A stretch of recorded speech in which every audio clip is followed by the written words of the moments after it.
नहीं ख्वाब बदलता है, मंजिल नहीं कारवां बदलता है। जज्बा रखो जीतने का, क्योंकि किस्मत बदले या ना बदले वक्त जरूर बदलता है मेरे साथियों। तो आज हम इस सीरीज में लेके आए हैं जीके जीएस का इंपॉर्टेंस क्वेश्चन, जो सभी परीक्षाओं के लिए इंपॉर्टेंट है और सभी परीक्षाओं के लिए नस्ता नाबूद के लिए एमवीवीआई प्रश्न है। तो चलिए आपकी समय की बर्बादी न करते हुए सवालों से शुरुआत करते हैं और हम लोग सवाल पर वार करते हैं। सबसे पहला आपका सवाल क्या कहता है कि प्रकाश संश्लेषण किसके द्वारा संपादित किया जाता है? तो प्रकाश संश्लेषण सभी हरे पौधों द्वारा होता है।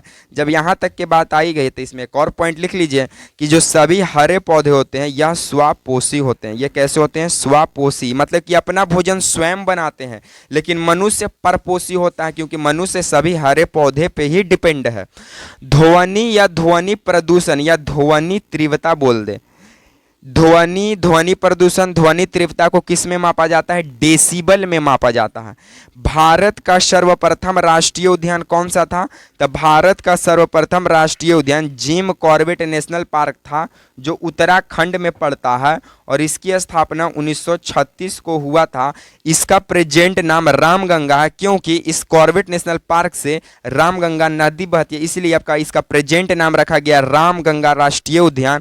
और रामगंगा से पहले इसका नाम था जिम कॉर्बेट नेशनल उद्यान, और उससे इसका पहले नाम था हेली नेशनल पार्क, और उससे इसका नाम था कॉर्बेट नेशनल पार्क। और इसकी स्थापना 1936 में होती है और जिम कॉर्बेट कहाँ है? उत्तराखंड में है। विश्व पर्यावरण दिवस कब मनाया जाता है? तो विश्व पर्यावरण दिवस 5 जून को मनाया जाता है। लेकिन पहली बार विश्व पर्यावरण दिवस कब मनाया गया था? 5 जून 1974 को मनाया गया था। चलिए आगे सवालों की ओर हम लोग बढ़ते हैं। आगे हमारा सवाल क्या कहता है कि एलपीजी का संक्षिप्त रूप है, मतलब एलपीजी का फुल फॉर्म क्या है? तो एलपीजी का मतलब होता है लिक्विफाइड पेट्रोलियम गैस। एलपीजी का मतलब लिक्विफाइड पेट्रोलियम गैस। और जो एलपीजी है ये दो गैसों का मिश्रण है। कौन कौन? तो बीपी। कौन सी? बीपी।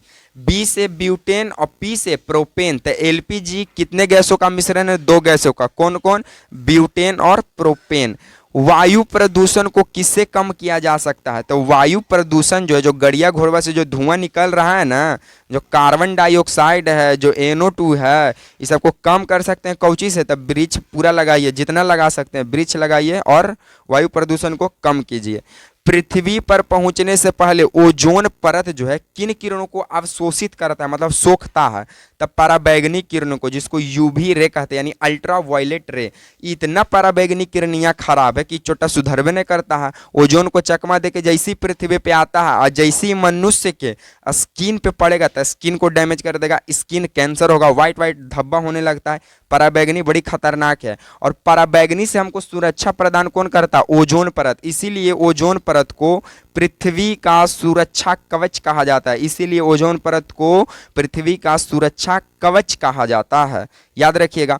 ओजोन दिवस कब मनाते हैं? तो ओजोन दिवस हम लोग 16 सितंबर को मनाते हैं। ओजोन दिवस कब मनाते हैं? 16 सितंबर को। चलिए आगे बढ़ते हैं हम लोग।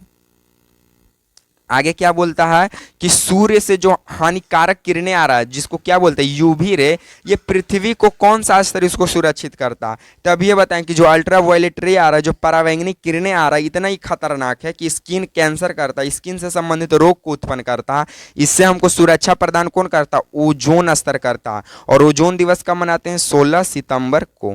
किसी जगह के फ्लोरा तथा फौना क्या सूचित करता है? तो पेड़ पौधों एवं जंतुओं को।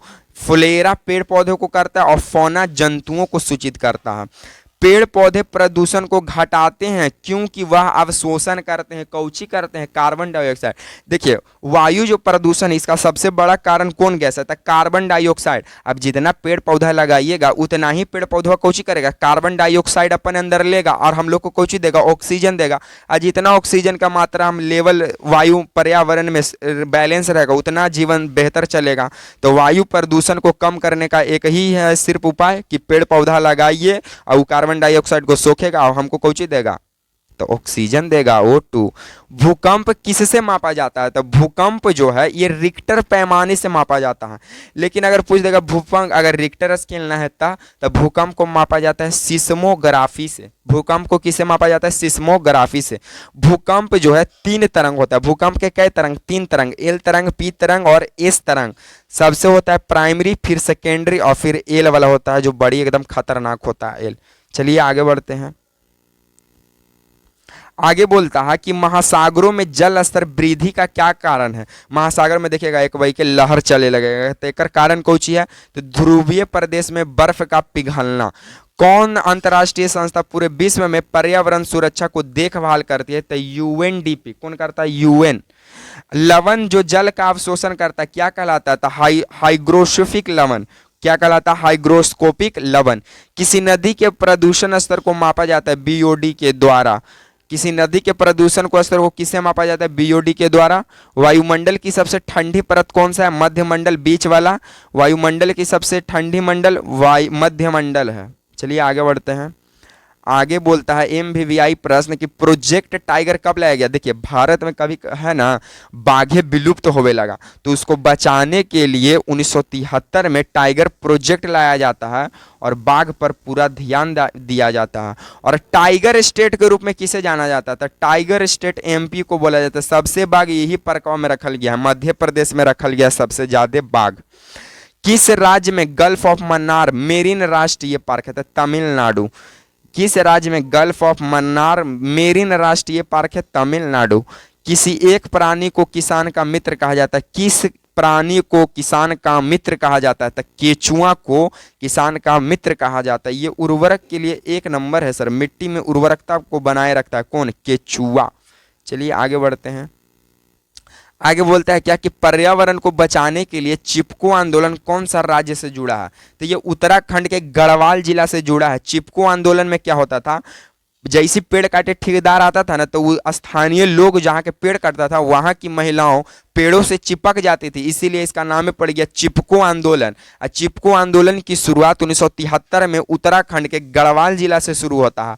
और चिपको आंदोलन को जो प्रणोत्ता होते हैं, मतलब कि ये संस्थापक जो होते हैं वो होते हैं सुंदर लाल बहुगुणा। पेड़ को बचाएगा तो सुंदर काम कर रहा है भाई, तो इसका कोची हो जाएगा चिपको आंदोलन के प्रणोत्ता सुंदर लाल बहुगुणा। जीवों के व्यवहार का अध्ययन कर रहे हैं कि जीवा कैसन कैसन स्ट्रक्चर दे रहा है, तो उसको कहेंगे इथोलॉजी। जीवों के व्यवहार का अध्ययन इथोलॉजी। समुद्री शैवाल किसका महत्वपूर्ण स्रोत है? तो आयोडीन का। लिलिकेन से प्राप्त होता है आयोडीन। समुद्री शैवाल किसका महत्वपूर्ण स्रोत है? आयोडीन का। सैक जिसको लाइकेन कहते हैं, ये क्या है? तो ये सहजीवी है। लाइकेन क्या है? सहजीवी है। सीएनजी ईंधन के रूप में किसका इस्तेमाल होता है? तो वाहन एवं उद्योगों में होता है। सीएनजी कंप्रेस्ड नेचुरल गैस का प्रयोग वाहन और फैक्ट्री के लिए किया जाता है। इस सीरीज का हमारा लास्ट क्वेश्चन क्या बोलता है कि सीएनजी का पूरा नाम कौन था? अभी ये बता दिए थे हम, कंप्रेस्ड नेचुरल गैस, संपीड़ित प्राकृतिक गैस इसको बोला जाता है। तो अगर आपको वीडियो पसंद आता है ना तो लाइक शेयर एंड सब्सक्राइब करने से कतई नहीं घबराइए। और अगर वीडियो पसंद लगा, अगर अच्छा लगा तो एक कमेंट जरूर कीजिएगा अपने भाइयों के लिए। तो इसी तरह के सीरीज के साथ मिलेंगे नेक्स्ट वीडियो में, तब तक के लिए आप सभी को जय हिंद।